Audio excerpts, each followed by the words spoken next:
The Atlantic Ocean, some 55 square miles of it. A small patch of salt water in no apparent way distinguished from 120 million other square miles of sea that cover much of our planet. But listen, there are the never-ending sounds that belong to the sea, the voices of wind and moving water. But here, in these few square miles, there are other sounds, foreign to the ocean.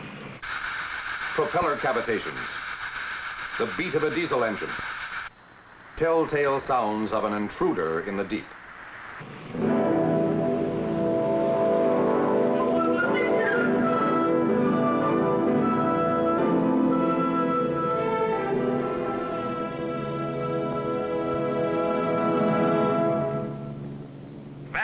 Skipper. I have a contact, sir.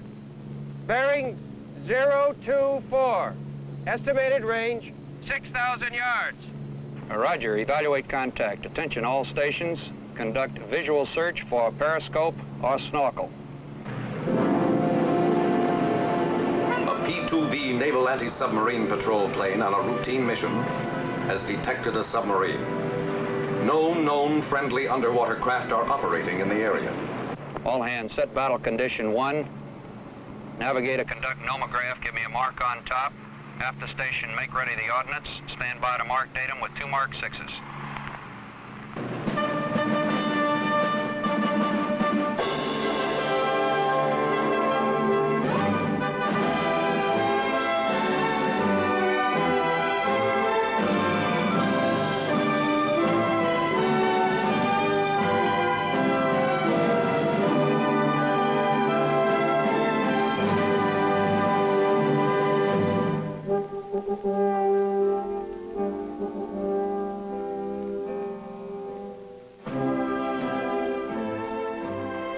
Well, I guess that about wraps it up for us.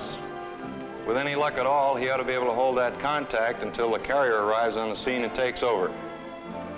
Andy, you've got to hand it to Saunders and his crew. They've done it again. Send them a well done, will you? Attention all stations. Just received the following message from the skipper. To all officers and men, well done. Congratulations on completion of successful mission. End quote. Well done, Van Betten. All hands secure to battle stations for return to base. Well done, Van Betten. You've only been here a short time, and now you're a hero. Yeah, but look how long I've been at it. You haven't done so bad yourself. You didn't get to be crew chief just riding as a passenger. Well, it took me a while. Plane captain in Norfolk, then carrier duty, now here at Jack's with the P-2Vs. Navy Jack's Tower, Parkfield 392, approaching the break, over. Parkfield 392, left brake approved. Call base. Jack's Tower, Parkfield 392, Wilco. Well, Parkfield should be on the runway by 1600, and that should be my last traffic for today. Dan, give me the landing checklist, please. Roger. Brakes. Check pressure up. Shoulder harness. Locked. And mine's locked. Bow observer. Bow observer reports that the bow's secured. Landing gear. Hold it. Landing gear is unsafe. Try it again. Still unsafe. Jack's Tower, Parkfield 392. My nose gear indicates unsafe. Request low pass for visual inspection, over. Parkfield 392, clear for low pass. Parallel runway 27. Do not descend below 200 feet. Remain well clear of living quarters and hangars. Jack's Tower, this is Parkfield 392. Wilco yellow pass instructions.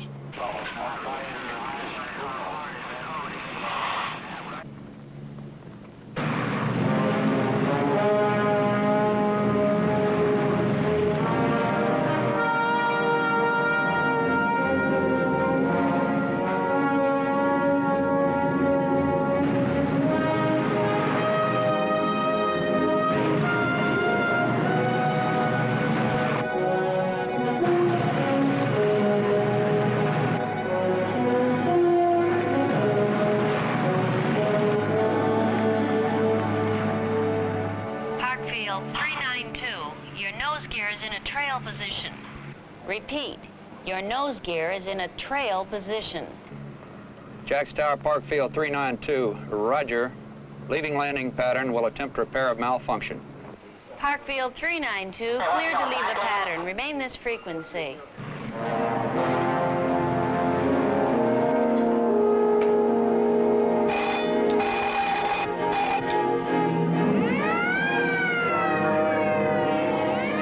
Wysocki, my nose gear is stuck in the trail position.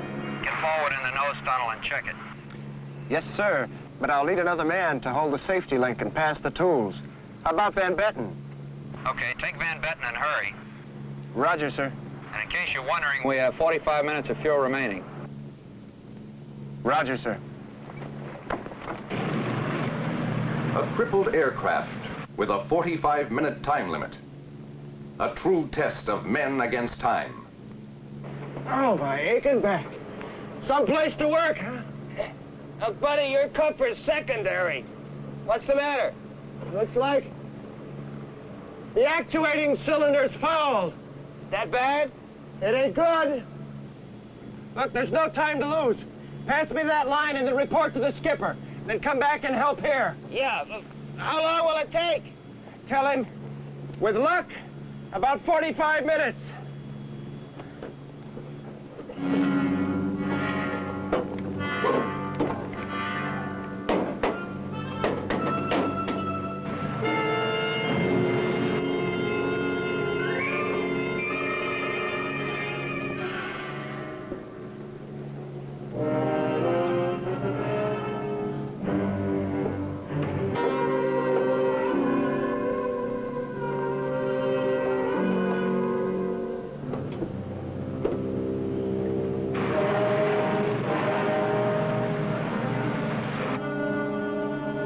Only a few minutes before, this plane's mission was in the hands of specialists, men like Van Betten.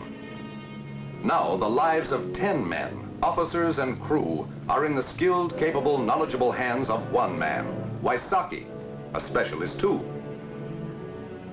How did they come to be here? And what has prepared them for such challenges?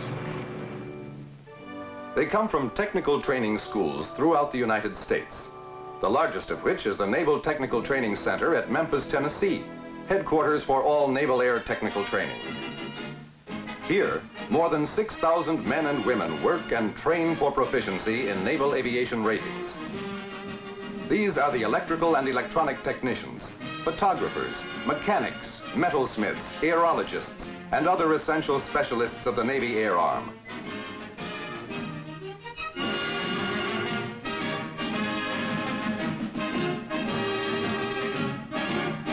Those selected for this special training are the cream of the crop, physically and mentally. They are the personnel beneath Navy wings. First, 2 weeks of aviation familiarization.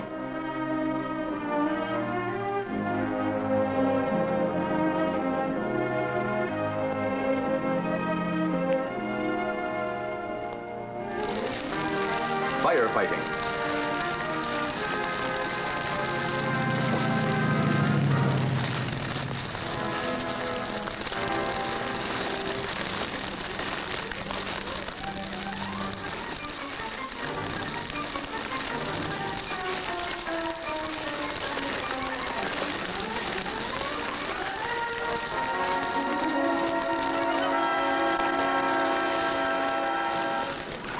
Water survival. A lot of fun in a swimming pool, but vitally important.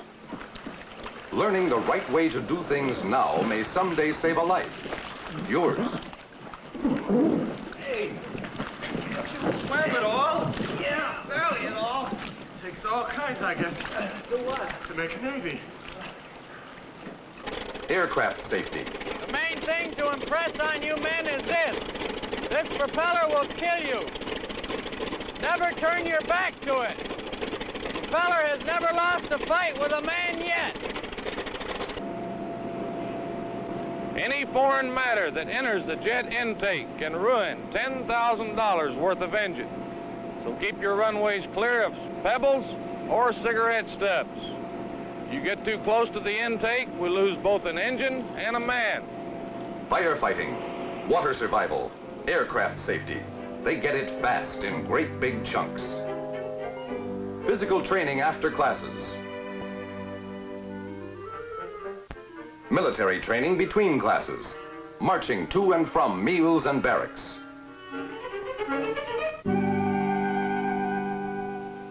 On the line, a first introduction to real workable aircraft. Feet on the rudder, hands on the stick, eyes on the dials and meters. Set against this intense practical manual training is a wide background of academic theory. Long hours of bookwork. Study, study, and more study. Oh, can't a guy study around here? You know, sometimes you get to thinking. Well, that's an encouraging symptom. What's it now, thinking man? You know, there's supposed to be a reason for everything. When I was a kid, I always wanted to fool around with flying. Made models of all the planes. And from scratch, too, not out of plastic, but out of paper and balsa. I used to see all the movies about flying in the World War in Korea. Boy, I used to say, that's for me. Someday I'm gonna fly. Other fellows my age were playing cowboys. Then later wanting to be scientists and lawyers and teachers. But not me. Then later with girls, they'd take them to a show or like that. I took my dates to the airport. So it figures when I get a chance to write my own ticket, I chose aviation. How else could I have made it? You're not off the ground yet. I will be, and I'm learning a lot of stuff, a trade. That's something a man can lean on. You got it all planned out, huh? Operation Waisaki. Step 1, step 2, step 3. And why not? So I'm looking out for myself. Is there anything wrong with that? Who said wrong? You could have gone to college. Probably will. Anything wrong with that? And when I do, I'll be better prepared. Meanwhile, there's military service. Yeah. Every citizen has a duty to his country, help keeping his nation free. Listen, man, you can stick with that big hero bit. Look, people have been serving one duty or another since Valley Forge and the Alamo. Why, ever since we had a country. Hero, I am not. But here you are. Look, Operation Waisaki or Operation Van Betten. Either way seems to have gotten us to the same place. Yeah. Funny, isn't it? Hey, now. What have we here? Very interesting. Connie Canandera, recent graduate of Controlman School at Olathe, Kansas, now assigned to the control tower, NAS Memphis, begins her on-the-job training. Well, that's one girl you wouldn't have to take to the airport. It's a friend of yours? Not really. Good, because that's going to be Operation Waisaki, Step 4. Not really, but I'm working on it. Maybe I'll see you there. And so, Waisaki started to work on Step 4, Connie Canandera. How do you do, Miss Canandera? I'm Joe Waisaki, Sox for short. Hello, Sox. This picture certainly doesn't do you justice. Well, thank you. If Van doesn't mind, I'd like the honor of having this dance. Well, all right. I'll be back in a minute, Van.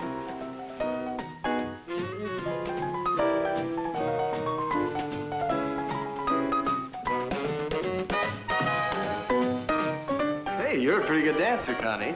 I guess I can thank dancing school for that. Dancing school?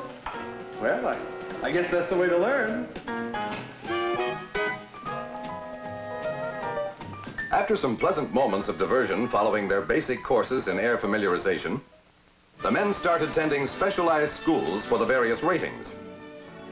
Van Betten entered the electronics school.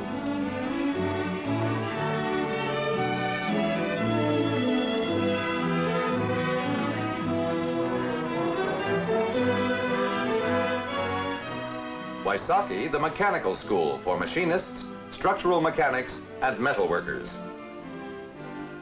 First, they all learn what their instructors call respect for tools and materials and machines.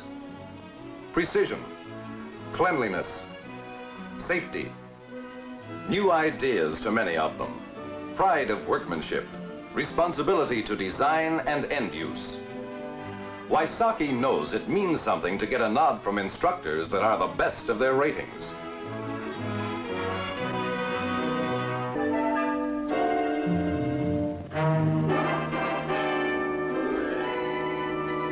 Structural mechanics learn about ejection seats.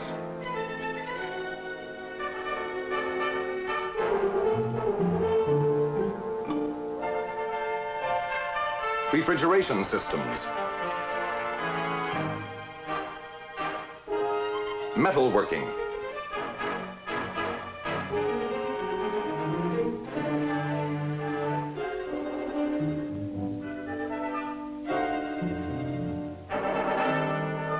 riveting,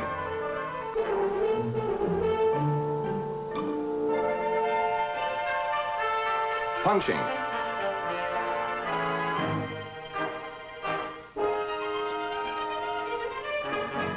welding, and many more operations. Meanwhile, the mechanics learn about reciprocating engines, helicopter engines,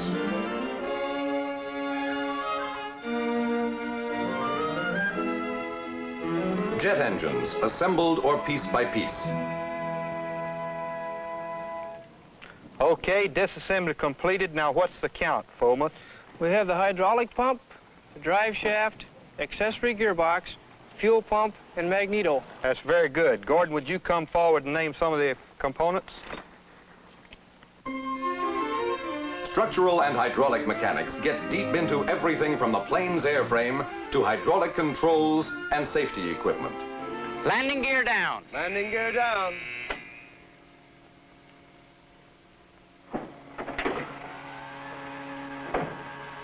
Arresting gear down.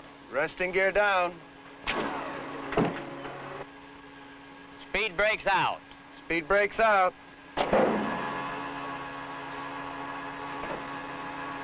Rudder. Rudder. Elevator down. Elevator down. Landing gear up. Landing gear up. You'll notice that as the main landing gear is retracting, the nose landing gear is extended. Now get this and get it good. There are two basic laws in aviation, the law of gravity and Murphy's law. The law of gravity states that what goes up must come down. Murphy's law states that if an aircraft part can be installed incorrectly, someone will install it that way. I've seen men work all night, working off a bug, safety, or hydraulic equipment. You'd appreciate that if you were the pilot. For men that have chosen aviation, this is the great rock candy mountain. Week by week, closer to the kind of skill and knowledge that will qualify them as specialists at air stations and with the fleet. Every week, a class graduates, and students receive their assignments to stations on the east or west coasts, and the opportunity to put into practice all that they have learned.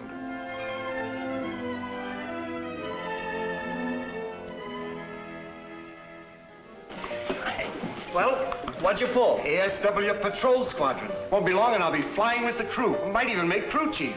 You may address all my future correspondence to NAS Norfolk. Sure, Sox. I'll make sure that Connie writes. Oh, from time to time. Thanks. Watch out for her, though, will you? But not too close. You can count on me. That's what I'm afraid of.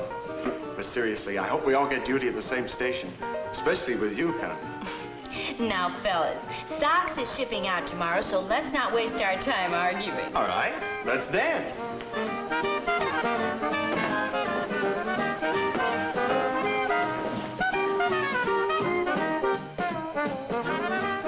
The graduate mechanics go to their next duty stations. Sox left for Norfolk, and Van Betten continued his schooling in electricity and electronics.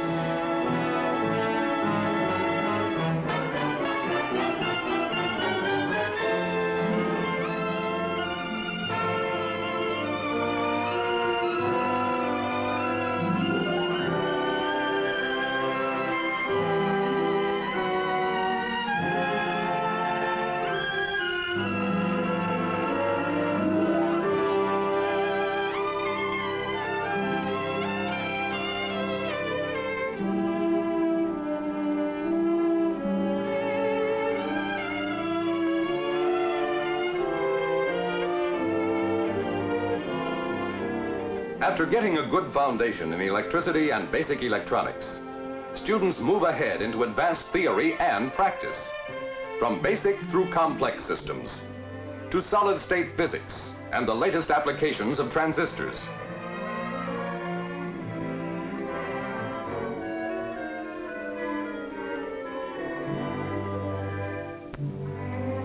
And finally, specialized training with actual equipment. Far out stuff most people have never heard of, built specially for Navy use. Some of it as highly classified as radar was 20 years ago. With equipment like this, anybody with electronics on his mind feels like a hungry man in a delicatessen with unlimited credit. By the time they're ready to graduate, they've been educated up to their eyebrows, as no other school could do in the same time. Won't be long now. Tomorrow's the big day, Connie. Graduation. Then I report to NES Norfolk. Oh, that's wonderful. You know, Sox is stationed at Norfolk, too. Yeah, but he's in a patrol squad and will eventually fly with the crew. Well, I'm attached to a fighter squad. No chance to fly. Now, Van, you know that a lot of ATs get a chance to fly, too. And besides, you still have to serve your apprenticeship. I guess that's right. Come on, let's dance. You now are about to receive your diplomas, signalizing the satisfactory completion of your work here. Young men prepared to join the Fleet Aviation Specialists of the Air Arm, an elite service dedicated to maintaining the aircraft and missiles of the United States Navy in constant readiness. Yes, the opportunities for aviation-trained men and women in the modern Navy are many and varied. The enlisted personnel are well trained for their exciting roles.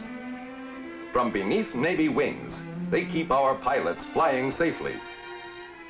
Such rates as machinist's mate, who is responsible for keeping the engines and other mechanical equipment of aircraft in perfect working order. Structural mechanic, maintains aircraft wings, fuselage, tail, control surfaces, and landing gear.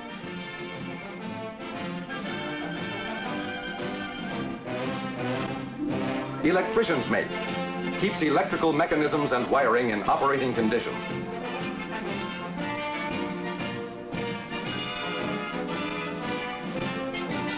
Training devices man, operates, maintains, installs, and repairs training aids and devices.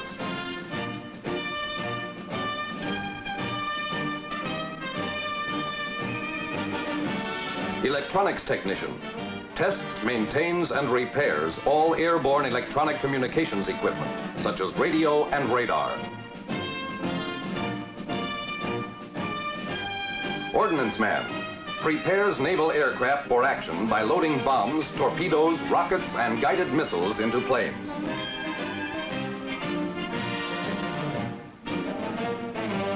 Fire control technician, tests and maintains the complex equipment which fires the guns on naval aircraft.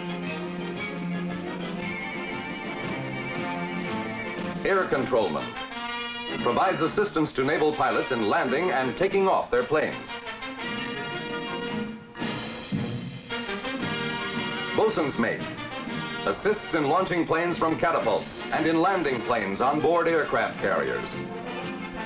Photographic intelligenceman, maintains and processes air photo intelligence data.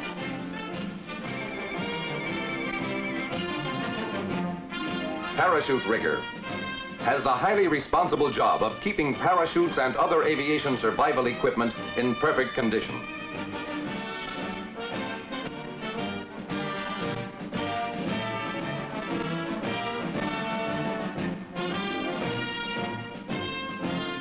Aerographer's mate, observes forecasts and distributes accurate weather information.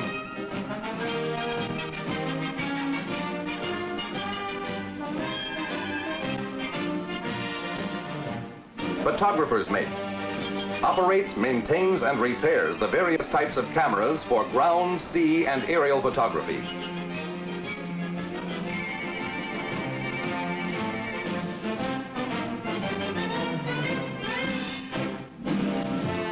Aviation storekeeper, procures stores, preserves and issues all types of aeronautical equipment and accessories.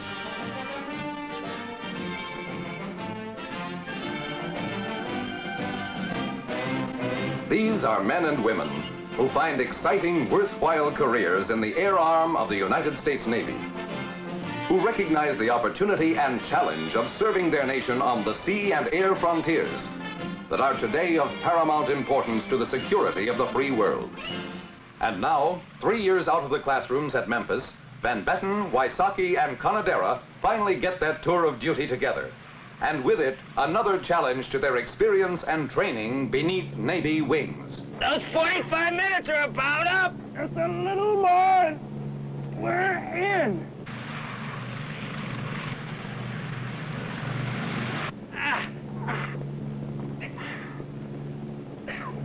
This aircraft, thanks to a minor assist from you, is now fully operational. Here, try and put this pin in the stiff knee.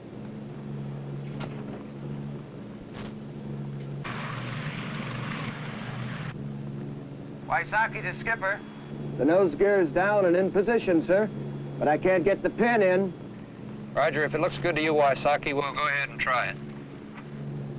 Jack's Tower, Parkfield 392, turning base. Gear now indicates down and locked. Parkfield 392, cleared to land. Runway 27. 392, this is a safety officer.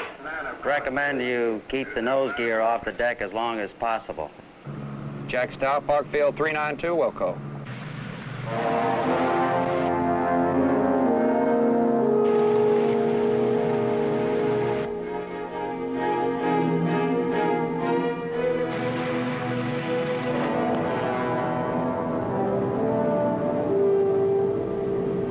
Well, what do you know? They even have the band out to welcome us.